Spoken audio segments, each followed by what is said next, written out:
Sa mas pinaigting na kampanya kontra iligal na droga, timbog ang isang 30 anyos na lalaki na mga otoridad matapos mahulihan ng hinihinalang shabu sa isinagawang operasyon sa Barangay Rizal, La Paz, Iloilo. Ipinapakita nito ang dedikasyon ng PNP sa pagsugpo sa krimen at sa pagtataguyod ng isang ligtas at drug-free na komunidad.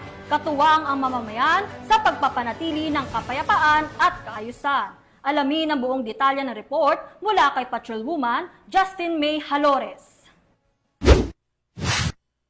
Sa patuloy na kampanya ng kapulisan laban sa iligal na droga, isang buy-bus operation ang matagumpay na ikinasa ng Iloilo City Police Station 8 nito lamang 8 ng Hulyo taong kasalukuyan. Sa naturang operasyon, isang 30 anyos na lalaki na kinilalang si alias Andre, residente ng Barangay Rizal, La Paz, Iloilo, ang naaresto matapos na mahulihan ng hinihinalang shabu. Ayon kay Police Captain Lester Oliveros, officer in charge ng nasabing istasyon, 3 linggong minanmanan si alias Andre dahil sa natanggap na ulat hinggil sa kanyang pagkakasangkot sa bintahan ng iligal na droga.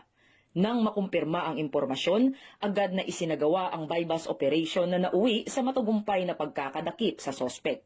Sa investigasyon ng pulisya, lumitaw na may kamag-anak si alias Andre na itinuturong nagsusuplay sa kanya ng iligal na droga.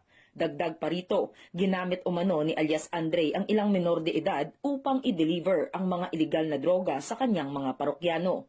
Nasabat sa operasyon ang mga hinihinalang shabu na tinatayang nagkakahalaga ng 88,000 pesos, kasama ang buy-bus money at ilan pang non-drug items.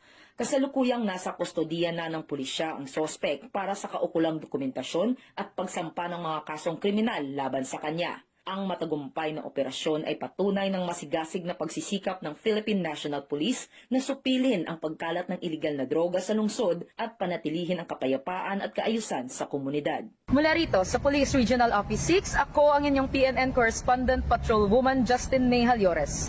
Alagad ng batas, tagataguyod ng Balitang Pulis.